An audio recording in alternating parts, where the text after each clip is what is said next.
Porsea, pendidikan S1 Ilmu Komunikasi, Institut Ilmu Sosial dan Ilmu Politik ISIP Jakarta, S2 Ilmu Filsafat Sekolah Tinggi Filsafat Dwi Yogyakarta Jakarta, S3 Ilmu Filsafat Johann Wolfgang Goethe Universitas Jerman. Adapun karya yang terkenal adalah Petualangan Filosofi dari Filsuf ke Filsuf, penerbit Kompas. Untuk Abanda Fitzgerald, kami persilakan total waktu 50 menit, di mana 25 menit sesi pemaparan, 25 menit diskusi yang akan oleh saudara kita, Octave Zebua. Terima kasih, dipersilakan Bang Fitzgerald. Oke, terima kasih Ibu Suni. Apakah suara saya bisa didengar? Jelas, Bang. Oke, terima kasih untuk Ikatan Alumni USU yang telah mengundang saya untuk berbicara di forum ini, juga untuk Pak Patar yang menghubungi, dan saudara-saudara, ibu bapak sekalian. Saya bukan alumni USU, cuma ya akrab dengan teman-teman beberapa di antara yang ada di forum ini, ya. Eh, Terima kasih juga bahwa tadi sudah mendengarkan uraian penjelasan dari Oppo Pengurus HKBP Pak Victor Tinambunan, yang dulu saya ingat beberapa kali kami ketemu di rumahnya almarhum Pendeta Stompul di Tebet itu dengan Pak Victor Tinambunan itu. Juga dengan uraian tadi dari yang bagus dari Pak Pendeta Komarudin. Nah, tadi kita sudah cukup panjang mendengar berbagai problematika hubungan antara gereja, agama, dan bisnis sampai kepada praktek politik. Saya tidak akan memasuki dimensi yang praktis seperti itu, karena itu bukan bidang saya, dan saya pikir cukup banyak rekan-rekan di sini yang bisa lebih memahami tema tersebut. Yang akan saya berikan pada kesempatan ini adalah mengajak kita semua untuk lebih memahami, ya, bagaimana hubungan antara agama, politik, dan bisnis sesuai dengan tema yang diberikan kepada saya. Tentu ini bukan relasi yang cukup mudah dihubungkan kalau kita melihat di satu sisi agama, di satu sisi politik, lalu di satu sisi bisnis. Kalau kita mau mencari kesatuan di antara tema-tema tersebut pada dimensi yang lebih mendalam, memang tidak cukup mudah. Tetapi barangkali pada dimensi yang lebih praktis, ya bisa dikatakan karena kita hidup dalam bidang itu dan cukup akrab dengan persoalan-persoalannya, itu kita bisa melihat. Tadi misalnya diskusi-diskusi kita sebelumnya itu mempersoalkan itu, bagaimana misalnya harusnya gereja bisa sebagaimana disampaikan tadi Pak Eporus, bahwa gereja itu menyatakan suara kenabian baik dalam politik dan bisnis.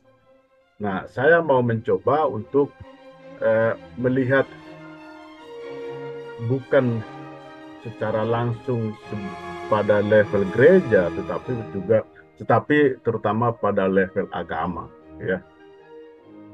Bagaimana agama harus dipahami sehingga kita bisa melihat kaitannya dengan bisnis tadi dan politik, ya, sehingga kita melihat bahwa agama itu sebenarnya dari segi yang lebih substansial itu bisa berkaitan atau berbicara baik dalam wilayah bisnis maupun dalam wilayah politik.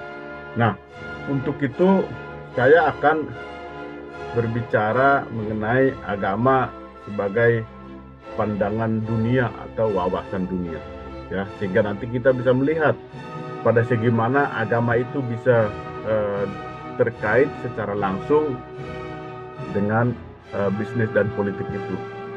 hingga tingkat tertentu tadi Pak Pendeta Gemar Gultom dengan tepat ya, dan ketika saya tadi menyimak memang senang juga bahwa apa yang telah saya katakan ini sedikit banyak telah disentuh oleh Pak Pendeta Gemar Gultom dalam uraiannya, yakni mengenai bagaimana agama dilihat sebagai sebuah sistem nilai ya.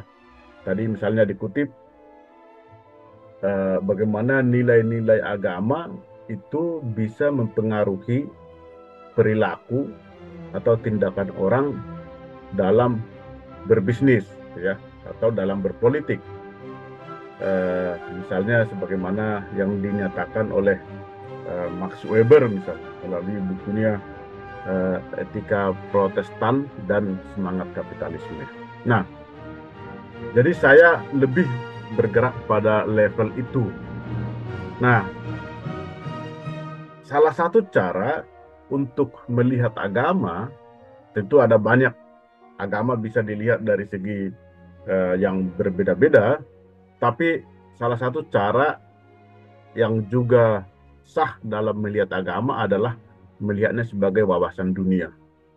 Ini istilah yang berasal dari Immanuel Kant, filsuf Jerman, yang dalam kata Jerman disebut dengan Weltanschauung gitu ya. Itu Welt itu dunia, Anschauung itu harafiahnya intuisi, tetapi bisa diterjemahkan dengan pandangan dunia atau wawasan dunia. Jadi agama itu menjadi semacam ya cara sebagai wawasan dunia, cara kita melihat dunia.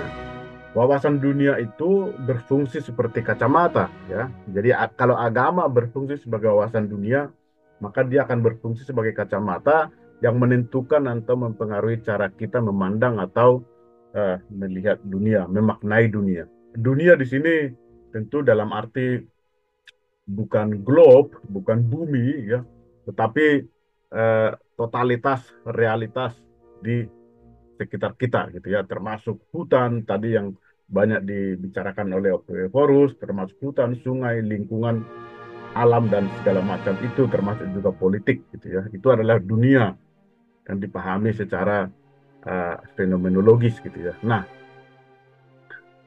wawasan dunia gitu ya, itu sebagai cara kita memaknai dunia itu bisa dianggap atau dipahami sebagai pengandaian ya, pengandaian atau presuposisi yang kita miliki menentukan cara kita berpikir dan berperilaku, cara kita menilai, tetapi itu sering tidak disadari.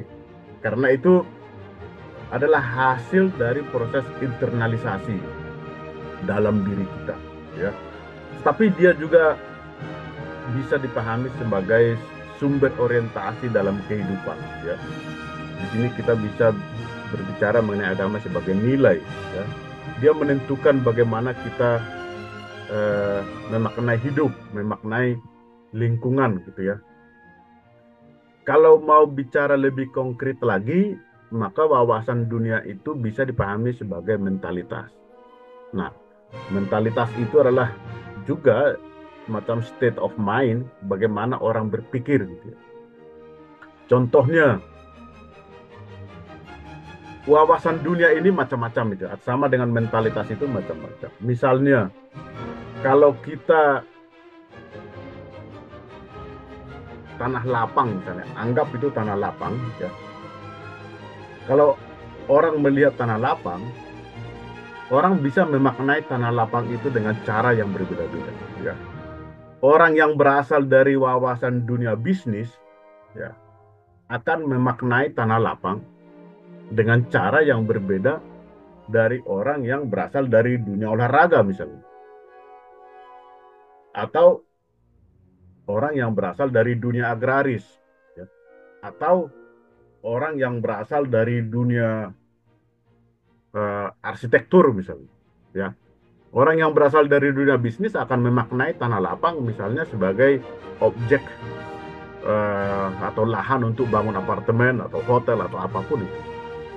Tapi orang yang berasal dari dunia olahraga misalnya mungkin akan memaknai Tanah Lapang sebagai tempat untuk lapangan bola.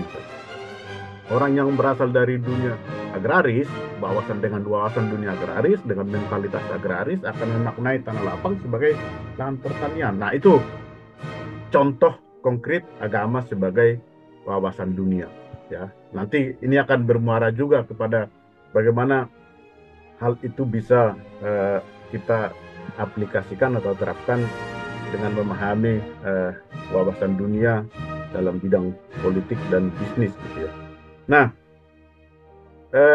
ada 7 ya, menurut James Shear ada 7 pertanyaan mengenai wawasan dunia, dan agama itu memberikan jawaban terhadap ketujuh pertanyaan itu, ya, sebagaimana ada di slide. Tapi sebentar saya pastikan dulu apakah slide saya bisa dilihat, Ibu Suni. Bisa, Pak. Bisa, oke, ya.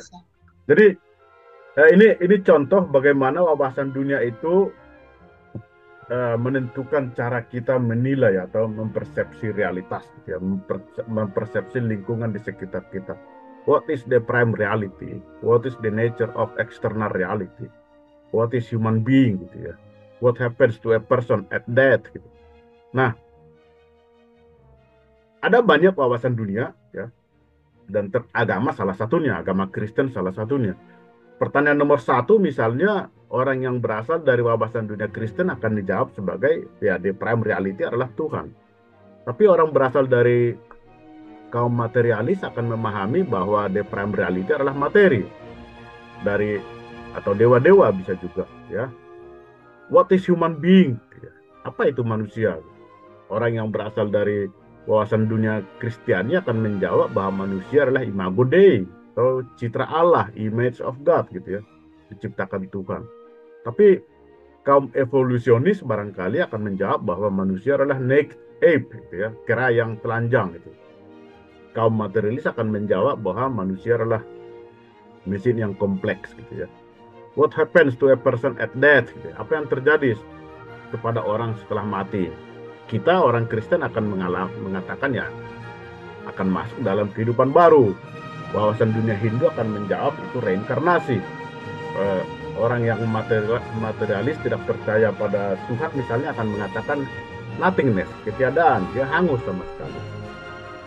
Nah, jadi agama itu adalah sebuah wawasan dunia yang memberikan, ya, jawaban-jawaban yang penting dalam hidup kita, dan dengan itulah kita menjalani kehidupan, gitu ya. Tadi kita sudah melihat wawasan dunia itu sering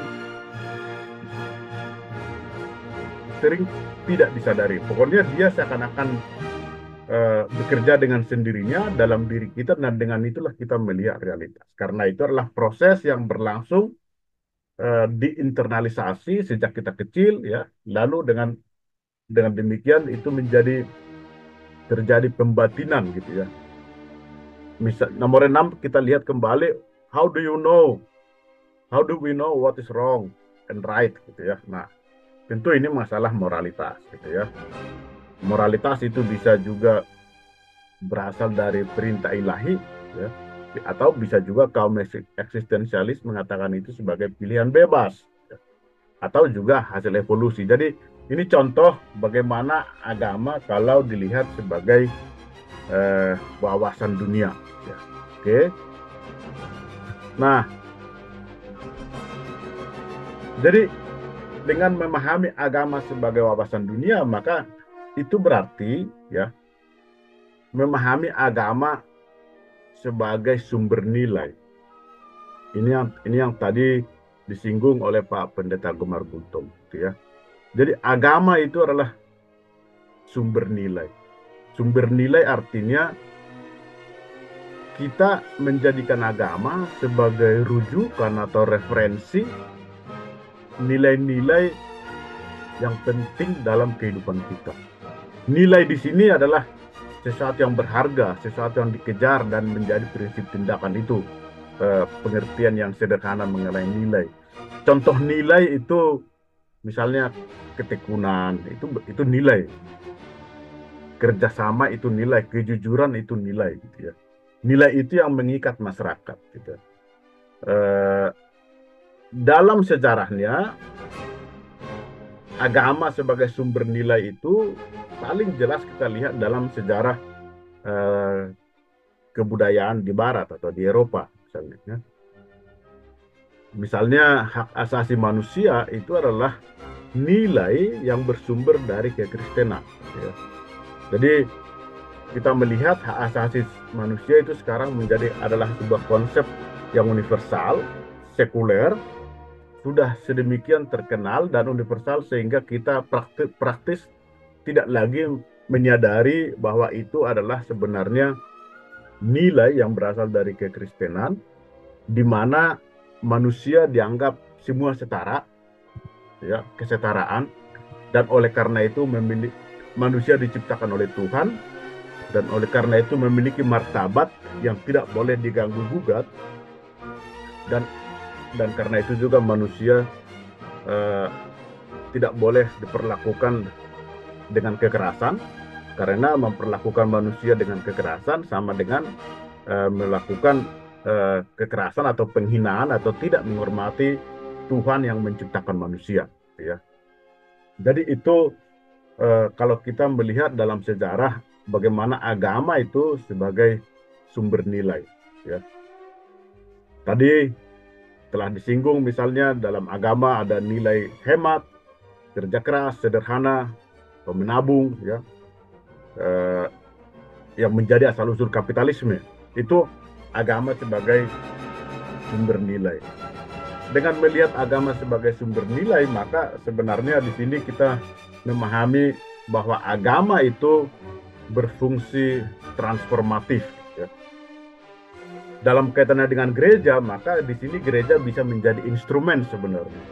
Itu yang tadi saya pikir telah sedikit banyak disinggung oleh Evorus dan Pendeta Gomar Gultom, bahwa apakah gereja telah terlibat dengan suara kenabian itu melakukan fungsi transformatif, ya, sehingga nilai-nilai kekristenan, tadi keadilan, kepedulian sosial itu telah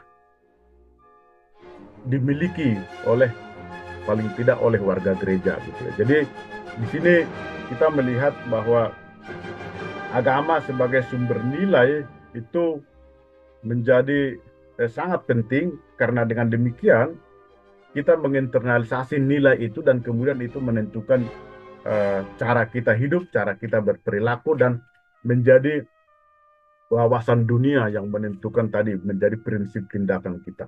Ya. Nah, tetapi ya, kalau kita melihat praktik, ya, bagaimana sekarang kondisinya, apakah agama sebagai sumber nilai itu telah berlangsung, ya? Apakah agama sebagai sumber nilai itu telah dapat dikatakan melakukan internalisasi nilai pada katakanlah warga gereja gitu ya, warga agama. Dalam prakteknya kita melihat bahwa agama itu sekarang, nilai agama terisolasi di gereja gitu ya. Artinya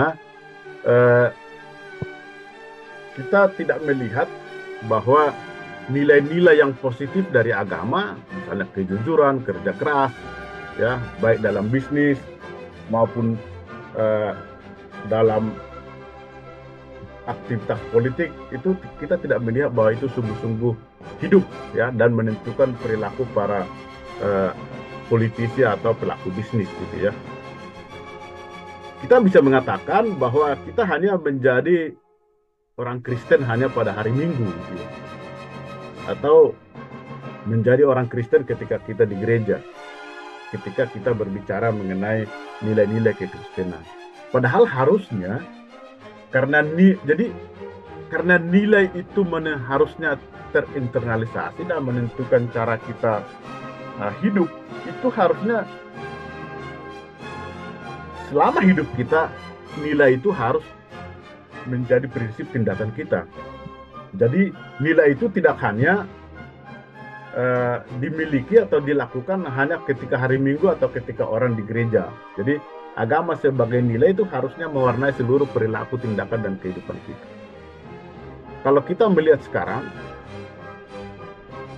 ketika hari Minggu kita menjadi Kristen, artinya dalam arti kita menghidupi nilai-nilai kekristenan, tetapi di luar itu kita bukan Kristen. Dalam arti rujukan atau referensi nilai yang kita lakukan dalam hidup kita sebenarnya bersumber dari wawasan dunia yang lain, ya. Misalnya wawasan dunia kapitalis gitu ya, dengan segala macam ornamen itu gitu ya. Artinya di sini internalisasi nilai agama belum atau tidak terjadi. Kita belum berhasil ya membawa nilai-nilai agama keluar dari gereja. Belum sungguh-sungguh menjadi garam dan terang. Nah, tadi itu menarik bahwa misalnya seperti yang dibicarakan oleh Pak Pendeta Komar Gultom dan Pak Evorus HKBP, mereka mencoba menjadi garam dan terang. Saya mengikuti aktivitas Evorus HKBP dalam memprotes kerusakan lingkungan di Tanah Batak dengan cara-cara yang gerejani gitu ya.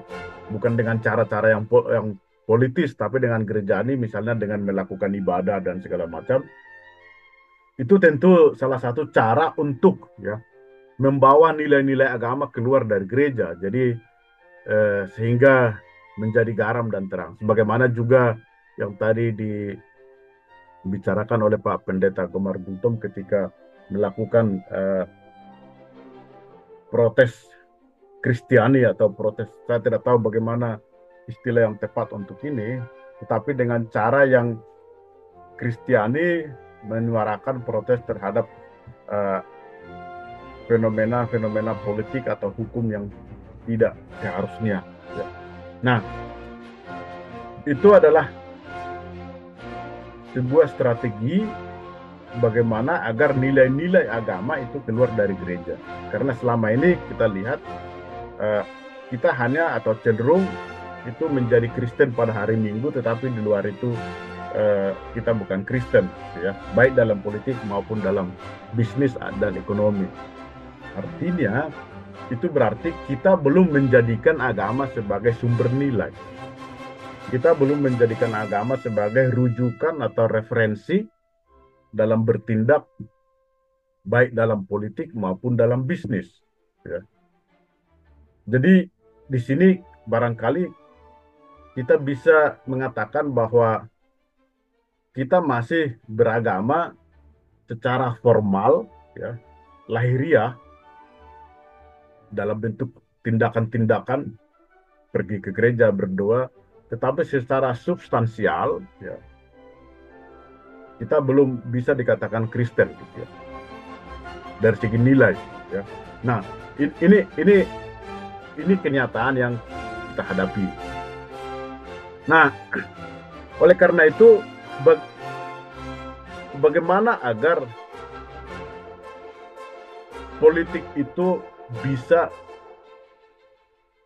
ditransformasi melalui nilai-nilai agama? Harusnya kan seperti itu. Jadi kalau dalam tema diskusi ini kita melihat agama, politik, dan bisnis, maka saya memahaminya bahwa politik itu harus dijalankan melalui nilai-nilai agama atau kekristenan.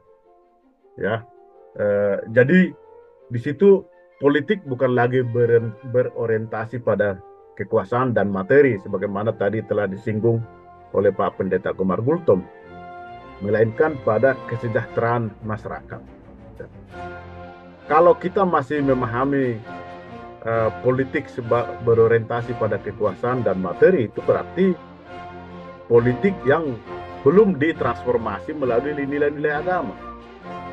Politik yang telah ditransformasi melalui nilai-nilai agama itu harus sungguh-sungguh berorientasi sesuai dengan nilai-nilai agama itu sendiri, yakni politisi yang bekerja untuk kesejahteraan orang banyak. Karena itu di situ kita bisa memahami politisi sebagaimana tadi telah disinggung oleh Pak Evorus, itu menjadi profesi yang mulia karena dia bekerja untuk uh, melayani masyarakat.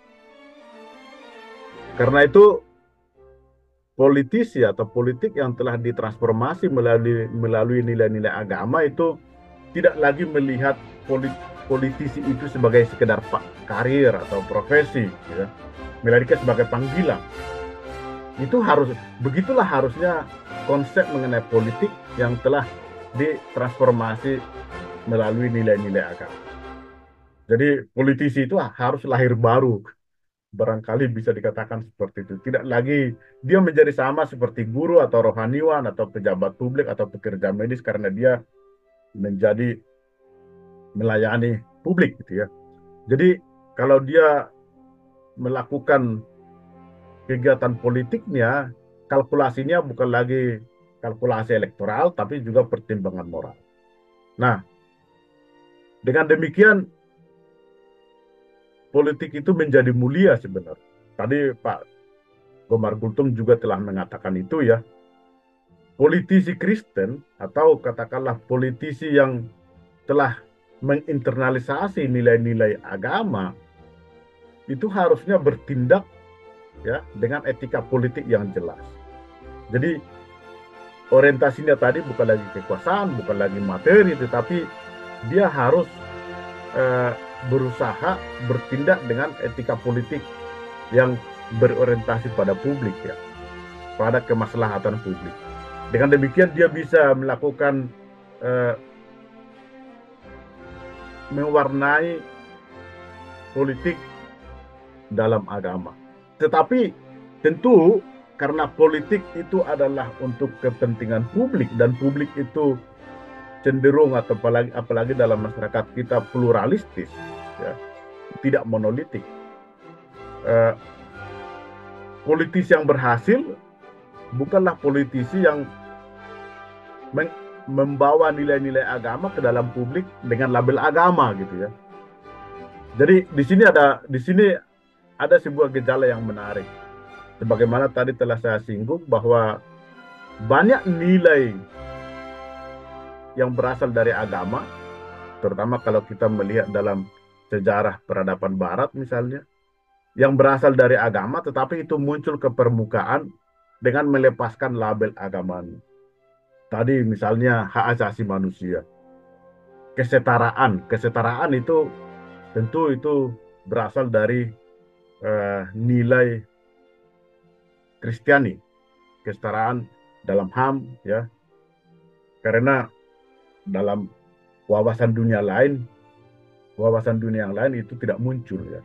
Tetapi kalau kita melihat kesetaraan sekarang itu menjadi sebuah konsep yang telah lepas dari identitas agama. Nah, salah satu kepiawaian yang dituntut dari seorang politisi tentu adalah bagaimana membawakan nilai-nilai kekristenan atau agama itu untuk kepentingan publik tetapi tanpa harus atau dengan cara melepaskan label agamanya. Itulah sebenarnya yang disebut dengan teologi publik gitu ya. Bagaimana orang bisa dengan latar belakang teologi tertentu tapi berbicara dalam untuk kepentingan publik tetapi dengan tidak membawakan identitas politiknya. Nah, itu transformasi politik melalui nilai-nilai agama. Demikian juga dalam bisnis ya. Bagaimana bisnis itu bisa ditransformasi melalui nilai-nilai agama. Tentu di sini bisnis yang telah ditransformasi melalui nilai-nilai agama itu adalah bisnis yang menolak pragmatisme atau utilitarianisme. Utilitarianisme itu adalah pandangan yang mengatakan atau mengutamakan kepentingan orang banyak gitu ya, atau kegunaan gitu. Atau yang bisnis yang kapitalistik, yang penting menghasilkan untung gitu ya. Nah, usaha atau bisnis yang telah diwarnai oleh nilai-nilai agama, tidak seperti itu.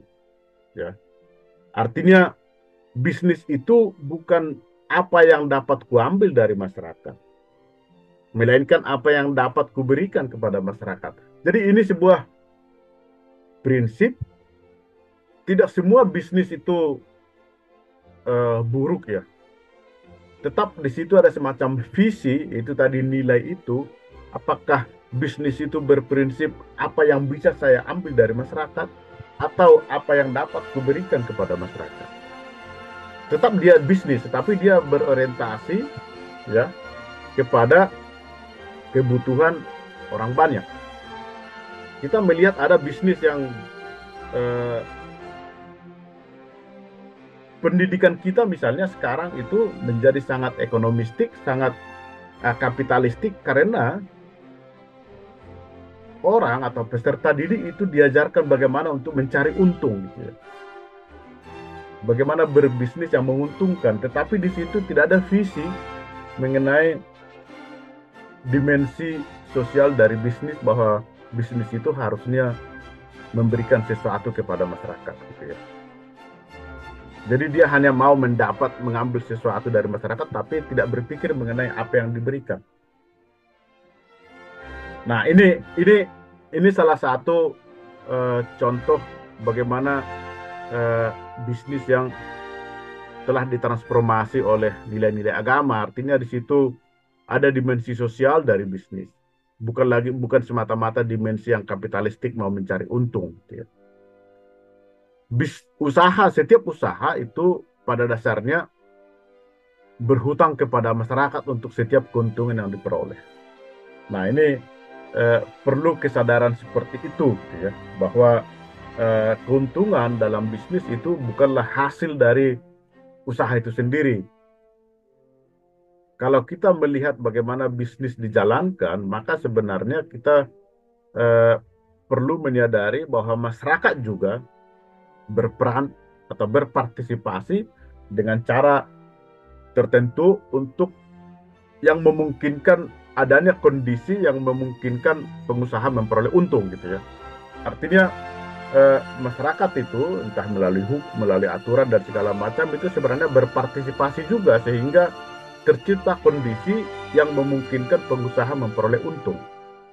Kalau masyarakat misalnya selalu rusuh atau banyak premanisme, maka tentu bisnis tidak bisa berjalan, ya.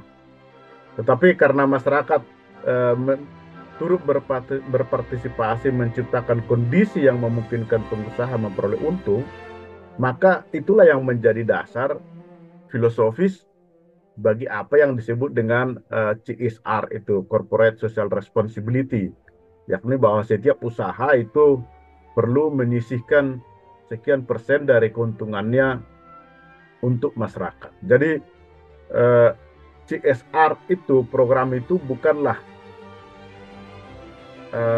sebuah tindakan charity, tindakan tindakan jasa baik, gitu ya, karitatif dari bisnis, tapi itu adalah kewajibannya. Mengapa? Karena masyarakat juga turut berperan dalam menciptakan kondisi yang sehingga usaha itu bisa memperoleh untung, gitu ya. Jadi bisnis yang telah ditransformasi melalui nilai kekristenan juga harusnya itu memiliki etika bisnis, tidak hanya berpikir mengenai untung, ya. Oke, tapi tentu apa yang tadi saya utarakan secara singkat itu adalah sesuatu yang lebih ideal, ya. Realitasnya tidak seperti itu. Nah, disinilah tantangannya, saya pikir, adalah bagi kita, termasuk bagi agamawan, ya, para orang-orang yang mengurusi agama, termasuk para politisi dan pelaku bisnis, gitu ya. Tadi Pak Evorus telah berbicara mengenai suara kenabian, tindakan kenabian, tetapi saya tidak kurang ingat apakah tadi bicara mengenai keteladanan moral misalnya, ya. Agama itu atau gereja atau kaum agamawan itu memang dituntut untuk bisa menjadi teladan dalam hal kehidupan Kristiani. Gitu ya. Selain tentu bisa menjadi corong atau menyatakan suara kenabian atau eh, keberanian kenabian. Tetapi yang lebih penting adalah selain itu bagi kita semua ya, terutama di sini bagi politisi dan pelaku bisnis, saya pikir tantangannya adalah bagaimana kita melakukan internalisasi nilai-nilai agama dalam hidup kita. Ya, internalisasi, jadi dihayati. Nilai itu harus dihayati. Karena nilai itu tidak cukup hanya diketahui sebagai knowledge gitu ya. Nilai itu harus dihayati, ya. Terjadi pembatinan sehingga itu kemudian bisa menjadi habituasi perilaku hidup Kristiani. Habituasi itu artinya menjadi habit gitu ya.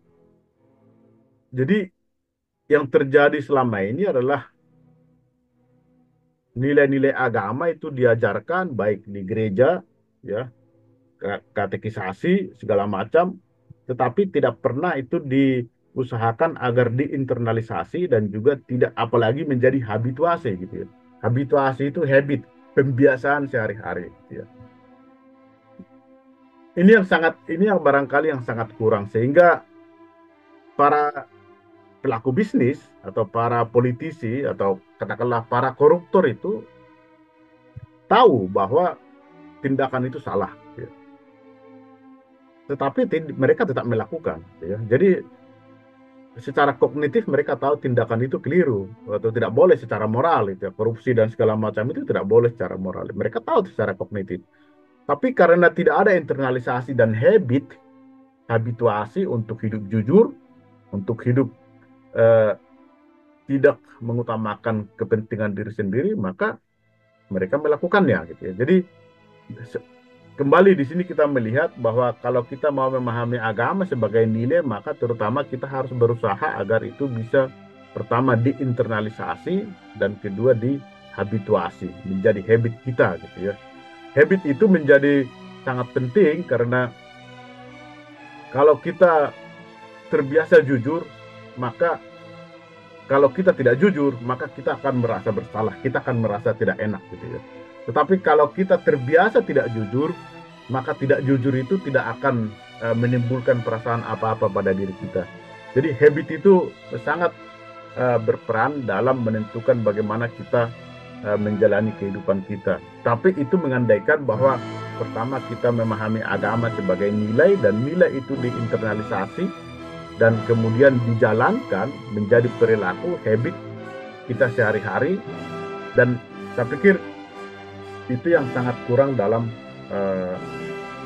tadi kalau kita di sini konteksnya bisnis dan politik gitu ya, sehingga kita tetap menyuarakan nilai-nilai moral baik di gereja maupun di mana-mana, tetapi sebenarnya ya itu hanya sekedar disuarakan tetapi tidak pernah dihayati dan tidak pernah menjadi habit dalam kehidupan kita sehari-hari. Itu yang bisa saya katakan dalam waktu yang singkat ini. Terima kasih. Mohon maaf kalau ada hal-hal yang kurang berkenan. Dengan demikian waktu saya kembalikan ke Ibu Moderator. Terima kasih.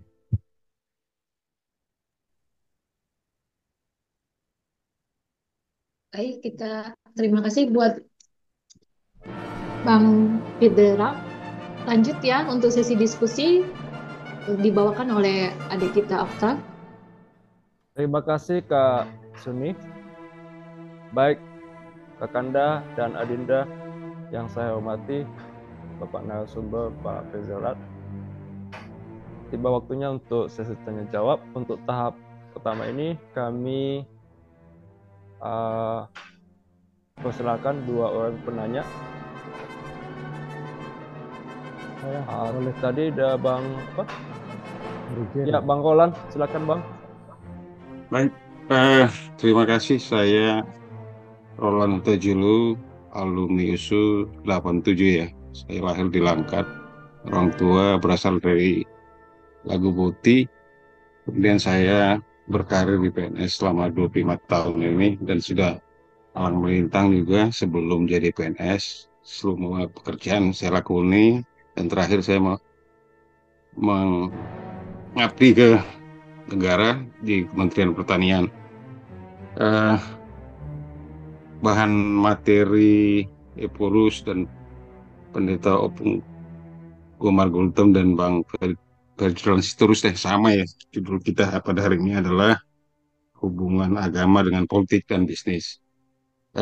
Secara praktek bernegara, eh, mungkin sudah berapa presiden ke-8 Prabowo, saya HKBP internalisasinya juga seharusnya inline dengan program pemerintah.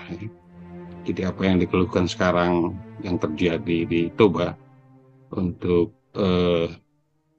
hutan yang dibabat habis itu seharusnya inline juga masuk di program Astacita-nya Presiden Prabowo Gibran. Jadi pemerintah sudah menjalankan untuk mengambil hutan-hutan yang dijadikan kelapa sawit dan dikembalikan haknya menjadi kepemilikannya oleh negara. Tapi saya nggak tahu untuk hutan yang ada di Toba, apakah mekanisme ini juga sudah sampai ke internalnya pemerintah dan menjadi program kebijakan pemerintah. Jadi saya tidak lebih concern praktek Astacitanya Presiden, kebijakannya pemerintah yang menjadi patokan negara untuk mengeksekusi segala persoalan yang ada di masyarakat banyak. Secara teori ya benar, baik dan benar ya. Tapi dalam bernegara. Mohon maaf Bang Roland, izin Bang, mohon maaf bisa langsung ke pertanyaan saja seperti apa? Ya, fokus saya itu saja. Ya. Penyelesaian persoalan yang ada di negara kita ini memang harus jatuhnya ke Pak Presiden ya, Presiden sebagai pemimpin tertinggi menjadi apapun persoalan masyarakat di tanah air kita ini. Saya mengikuti 200 hari pemilihan presiden ini, baik itu dari gereja maupun dari agama lain, itu sudah mulai memberikan masukan-masukan ke presiden secara langsung. Itu saja mungkin tambahan saya. Jadi inline dengan Astacitanya Presiden agar bisa solusinya terselesaikan dalam menyelesaikan berbagai persoalan yang ada di bangsa ini. Terima kasih. Terima kasih Bang Roland. Sepertinya tambahan inline ya ke yang disampaikan tadi. Bisa langsung yang mau ada ditanggapi Pak Fijalet atau ya? Ada pertanyaan yang lain, penanya ke berikutnya mungkin yang bisa, ini tadi pertanyaan itu ada statement ya. Oh iya, boleh saya tambah ya? Ya. Maaf, dengar suara saya. Ini dari Jerry Victor ini. Ya, lanjut Bang Jerry Victor. Ya. Salam sejahtera, terima kasih buat kesempatannya. Saya bisa diundang hari ini juga bisa bertanya juga, khususnya Pak Fitzgerald Sitorus saat ini.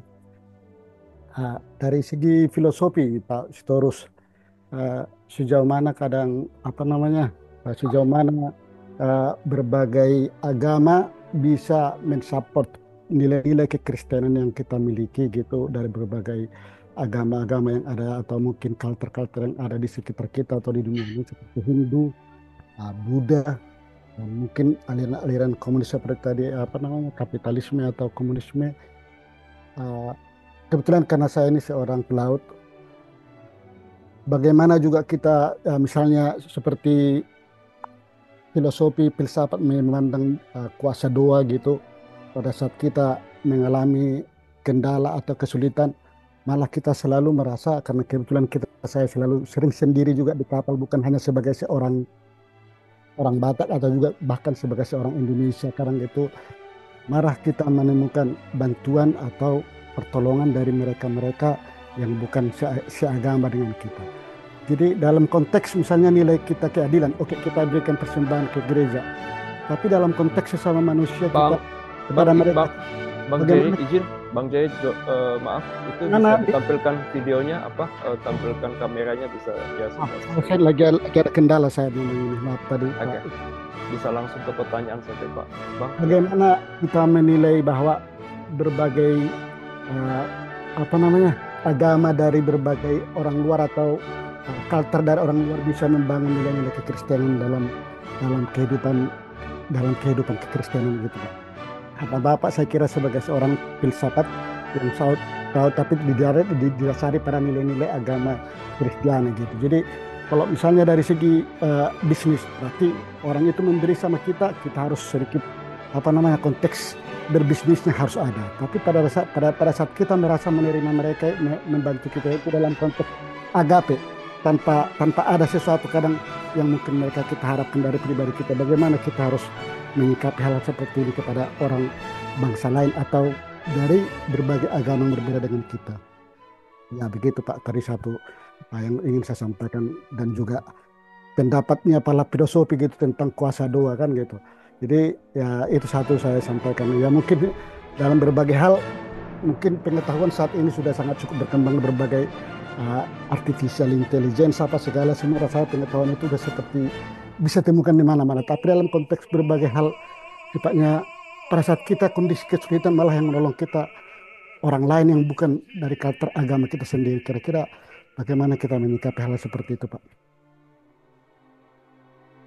Ya, terima kasih Bang Jerry. Langsung saja Pak narasumber, Pak Oh, Bijak untuk oke. menjawab. Ya, Silakan Pak. terima kasih Pak Jerry ya. Itu pertanyaan yang berada dalam garis batas antara teologi dan filsafat ya, antara rohaniwan dan filsuf gitu ya, mengenai kuasa doa gitu ya. Nah, tadi Pak Jerry mengatakan bagaimana kalau saya tidak salah paham mengenai pertanyaan itu, eh, mengenai agama lain bisa mensupport nilai-nilai kekristenan. Ya. Eh, nah, eh, ya memang kalau kita mau objektif melihat ya, kita bisa mengatakan bahwa peradaban kita sekarang sebenarnya eh, akarnya adalah nilai kekristenan gitu ya. Yakni ilmu pengetahuan juga berkembang melalui kekristenan. Monoteisme, terutama kekristenan itu melakukan purifikasi dewa-dewa dari alam gitu ya. Dan itu yang membuka kemungkinan untuk melakukan eksplorasi alam sehingga ilmu pengetahuan berkembang. Dalam masyarakat politeis, ilmu pengetahuan tidak berkembang karena alam itu dihuni oleh dewa-dewa dan oleh karena itu penelitian ilmu alam tidak berkembang. Yang berkembang dalam masyarakat politeis adalah pemberian sesajen-sesajen kepada alam sehingga alam tidak marah gitu ya. Tetapi monoteisme itu karena yakin bahwa alam itu diciptakan Tuhan dan diserahkan kepada manusia untuk dikelola, maka penelitian mengenai ilmu pengetahuan berkembang dan orang-orang seperti Isaac Newton, Copernicus itu mengakui bahwa aktivitas penelitian yang mereka lakukan itu sesungguhnya dimotivasi oleh iman mereka ya. Jadi dia yakin eh, karena mereka beriman, lalu mereka mau eh, mengeksplisitkan atau mempraktekkan iman mereka itu dengan cara melakukan kerja-kerja ilmiah gitu ya. Jadi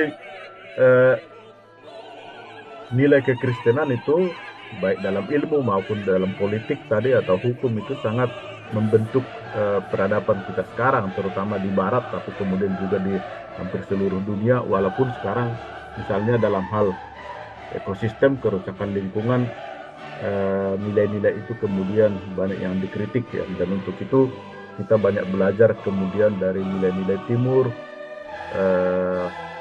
Cina yang lebih mengutamakan harmoni dengan alam. Tetapi tadi pertanyaan Pak Jerry itu mengenai kuasa doa. Nah, ya memang kalau kita mau objektif atau katakanlah merefleksikan manusia, manusia itu bukanlah makhluk yang sama sekali empiris gitu ya. Manusia itu bukanlah makhluk yang sama sekali sama seperti hewan atau kerbau atau sapi gitu ya.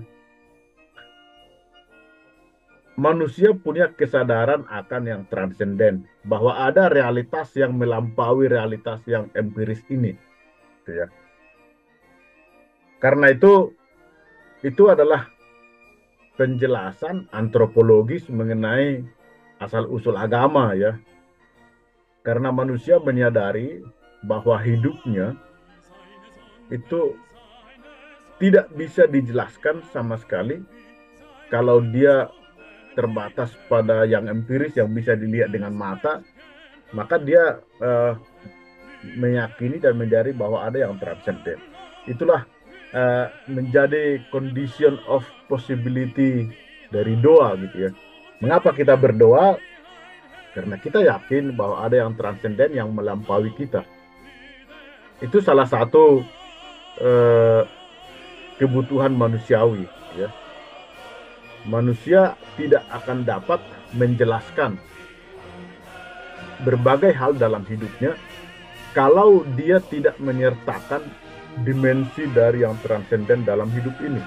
Misalnya apa makna hidupnya, setelah mati dia kemana, mengapa dia sekarang masih hidup gitu ya. Lalu pengalaman-pengalaman rohani yang lain. Jadi kalau kita mau cukup terbuka terhadap atau memperhatikan pengalaman kita sebagai manusia, maka keberadaan dari realitas yang transenden itu memang bisa dipertanggungjawabkan gitu ya. Nah, doa itu saya pikir ya ini saya menjawab dari sudut, bukan dari sudut keimanan, bukan dari sudut teologi, tetapi disitulah kemudian ada doa ya, bahwa doa itu menjadi masuk akal karena kita meyakini dan berdasarkan pengalaman bahwa ada realitas lain yang melampaui realitas kita, dan karena realitas itu ada dan kita meyakini, maka realitas itu pasti atau dapat berperan dan bekerja atau mempengaruhi realitas kita sendiri gitu ya. Saya pikir itu yang menjadi syarat atau prasyarat atau syarat-syarat kemungkinan dari doa. Adanya realitas transenden yang melampaui kita tadi, bahwa kita tidak bisa sepenuhnya menjelaskan kehidupan kita kalau kita tidak menyertakan yang transenden dalam penjelasan itu. Nah, mengapa kemudian kita berdoa lalu yang justru orang lain yang berbuat baik gitu ya. Nah, mengenai ini tentu ya kesadaran moral itu bisa ada pada siapa saja ya, tetapi barangkali nanti teman-teman para teolog di sini bisa memberikan jawaban mengenai hal itu. Nah, saya mau mengatakan bahwa sebagai manusia sebenarnya semua orang itu ya, itu kutipan atau jawaban dari filsafat. Sebenarnya sebagai manusia sebenarnya kita berada dalam cakrawala dari kebaikan gitu ya. Kita sebagai manusia itu sebenarnya tahu apa yang baik ya. Bahwa yang baik itu berbeda-beda dalam sesuai dengan pemahaman orang, memang iya. Tetapi secara umum kita tahu apa yang baik bagi kita manusia. Karena itu sekalipun misalnya kalau kita berdoa yang justru bantuan atau jawaban dari doa kita datang dari orang lain, itu karena semua manusia sebenarnya berada dalam cakrawala kebaikan. Artinya dalam diri kita ada kebaikan itu ya. Kita hanya sering tidak menyadari, sering tidak melihat itu karena kita tidak membuka mata terhadapnya, ya, atau kita mengabaikannya gitu ya. Karena itu tidak hanya pada orang-orang beragama ada kebaikan, bagi orang-orang yang tidak beragama pun ya bisa berbuat baik gitu ya. Saya tidak akan masuk lebih jauh menjelaskan bagaimana pendapat Plato atau filsuf-filsuf lain mengenai ini, tapi saya hanya berhenti di situ bahwa realitas yang ada ini adalah sebenarnya realitas yang baik, gitu ya. Manusialah yang kemudian membuatnya menjadi tidak baik, gitu ya. Ada banyak penjelasan lain mengenai ini, Pak Jerry. Saya tidak akan masuk ke situ, nanti menjadi terlalu jauh dan terlalu teknis, gitu ya. Terima kasih. Terima kasih Pak Fijal yang telah memberikan jawaban yang sangat baik. Kita lanjut ke sesi tahap kedua. Nanti kalau ada yang ditambahkan silakan Pak Pendeta, Pak Goma dan Pak Victor. Tapi kita masuk dulu ke tahap kedua. Untuk penanya kami persilakan yang 2 orang untuk pertanyaan. Ya. Masih boleh nanya? Silakan Kak. Ya. Halo Dokter Fizer. Ya. Saya Versi. Ini teman kerja saya nih long time ago. Tapi Fizer duluan jadi dokter nih. Konkret ya. Ini dari tadi nggak pernah disinggung tentang kondisi anak muda saat ini. Karena anak-anakku sendiri, mereka relatif agak agak tidak percaya gitu loh dengan nilai-nilai agama. Jadi mereka lebih memilih agnostik atau cenderung langsung jadi konsumtif gitu loh. Karena katanya quote unquote ya, religi atau agama dan ajaran-ajarannya itu terlalu kudus, terlalu suci. Jadi kalau dipraktekkan dalam hidup sehari-hari, mereka akan kesulitan gitu. Apa benar begitu? Solusinya bagaimana? Maaf ya, saya minta juga selain tataran filsafat yang kita bisa share, juga praktisnya gimana nih nasihatin anak-anak muda kita. Yang cenderung mereka jauh lebih pintar dari kita nih. Mereka berpendidikan jauh lebih tinggi dari kita. Itu saja, terima kasih Pak Moderator, terima kasih Dr. Fizer.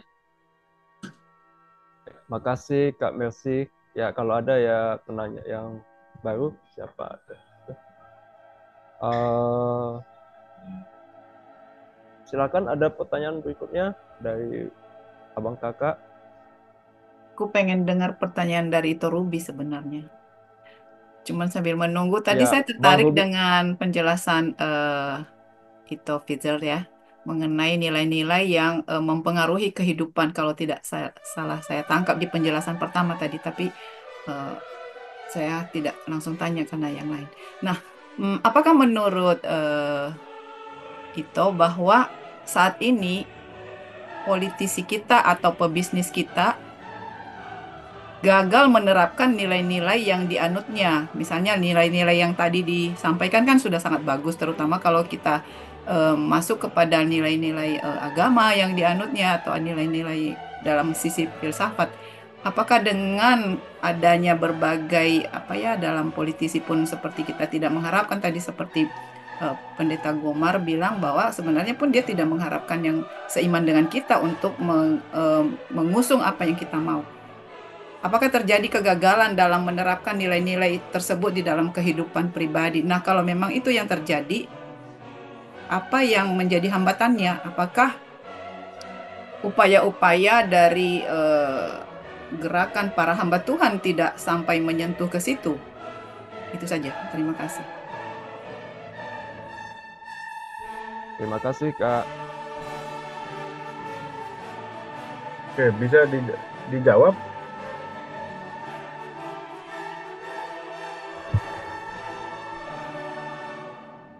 Apakah langsung saya jawab?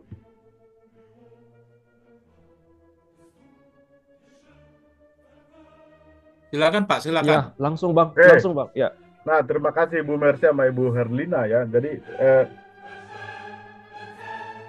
tadi Ibu Mercy teman kerja dulu ya. Tidak percaya dengan nilai-nilai agama gitu ya.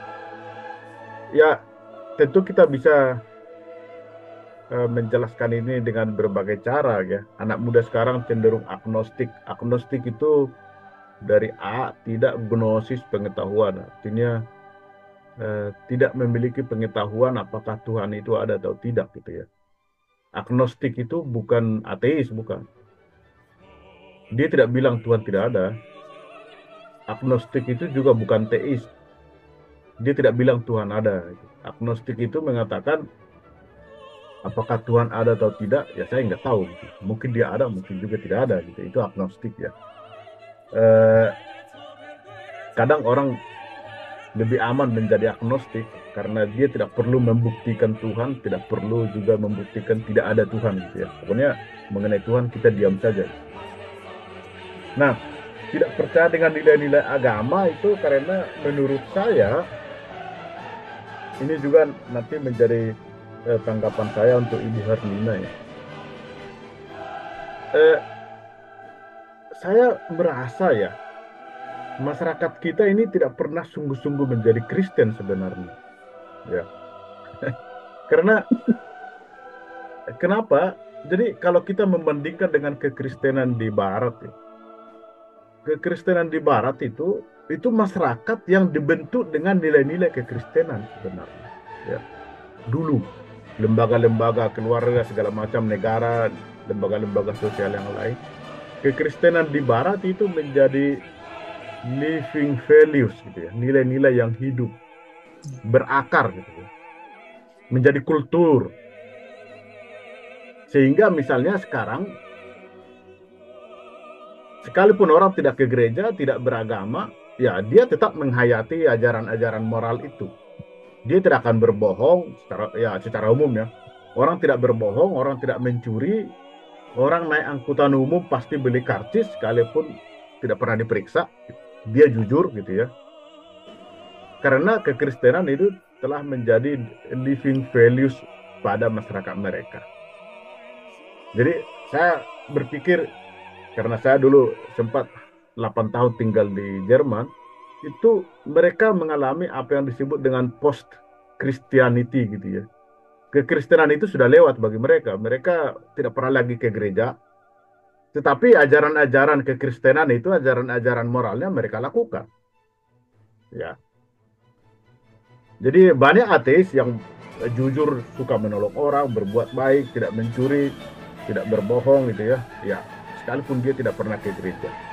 Karena nilai-nilai moral kekristenan itu telah menjadi nilai-nilai yang hidup di masyarakat. Itulah masyarakat yang dulu pernah Kristen. Ketika kekristenan menjadi satu-satunya institusi atau satu-satunya kekuatan yang membentuk masyarakat menjadi tadi yang saya jelaskan, menjadi wawasan dunia itu. Jadi wawasan dunia Barat itu adalah wawasan dunia Kristen misalnya sebenarnya. Tetapi kita yang mengenal kekristenan belakangan di HKBP itu, HKBP berdiri tahun 1864 kalau nggak salah ya. Dan juga mungkin di daerah-daerah lain di Indonesia, kita tidak pernah sungguh-sungguh menjadi Kristen.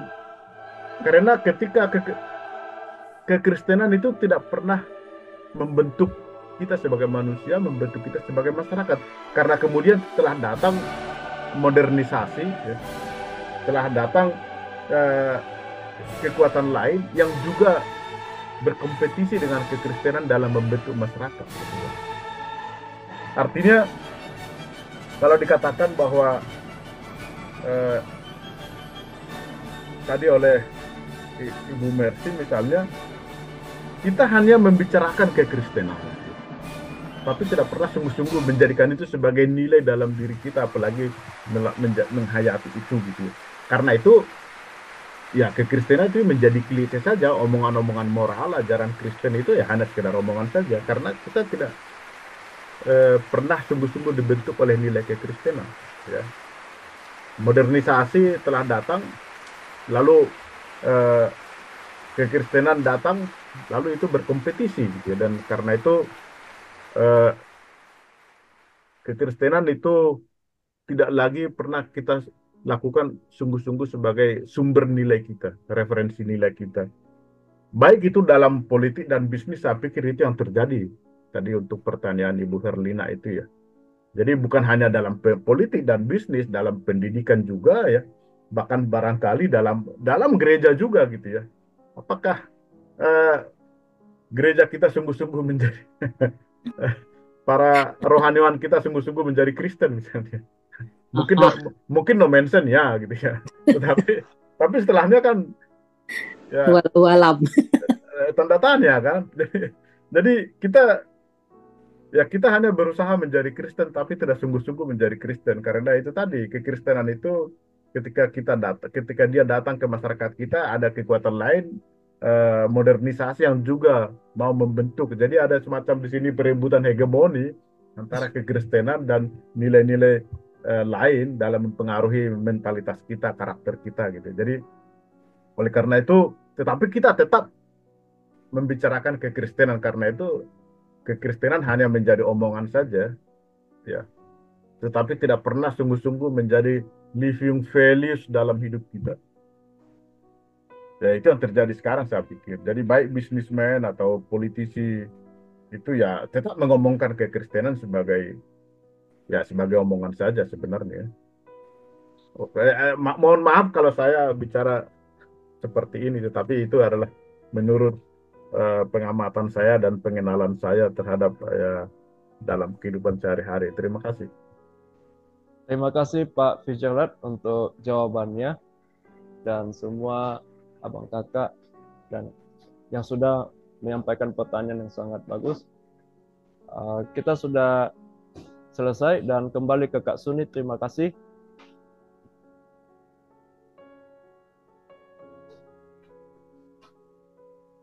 Ya, Kak Suni, terima kasih. Oke. Terima kasih buat semuanya. Selanjutnya, dengan berakhirnya semua sesi diskusi kita, maka kita akhiri acara ini. Terima kasih atas partisipasi Kakanda, Adinda, dan saudara semua. Terima kasih untuk pendeta dan narasumber. Demikianlah acara kita berakhir. Sampai bertemu kembali di acara kelompok kita berikutnya. Tuhan Yesus memberkati. Terima kasih, Tuhan berkati. Terima kasih untuk Terima kasih semua. Makasih Bang Paka, Pak Firna. Kita ketemu di Circle Indonesia selalu. Makasih. Pak Komar. Oke. Terima kasih banyak. Tuhan memberkati kita semua.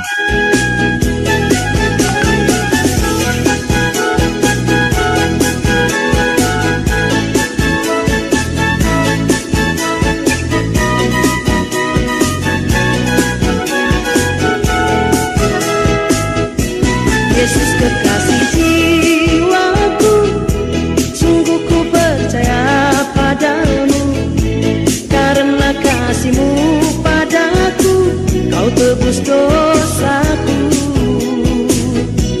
Dari terbitnya matahari dan sampai terbenamnya, ku angkat lagu pujian, tinggikan nama-Mu.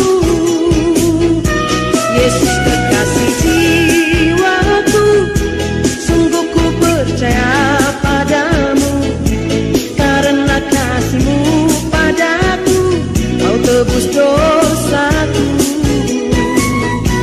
Dari terbitnya matahari dan sampai terbenamnya, ku angkat lagu pujian, tinggikan nama-Mu.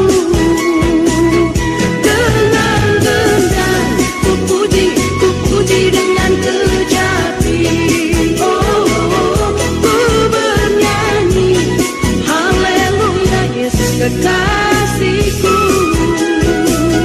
Dengan gendang, ku puji dengan kejati, oh, ku bernyanyi, haleluya, Yesus kekasihku. Yesus kekasih jiwaku, sungguh ku percaya padamu, karena kasih-Mu padaku, Kau tebus dosaku. Dari terbitnya matahari dan sampai terbenamnya, ku angkat lagu pujian, tinggikan nama-Mu.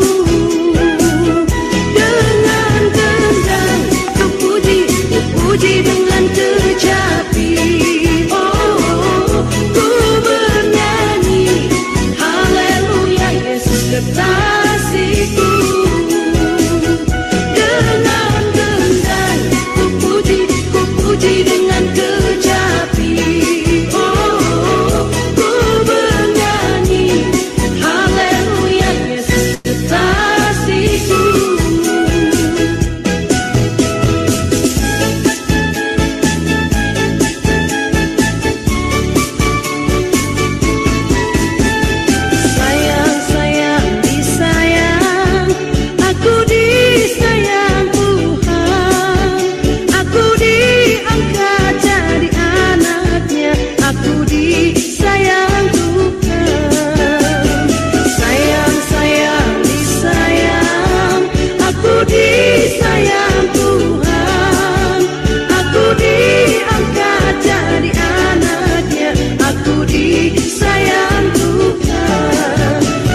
Ya, kita akhiri ya.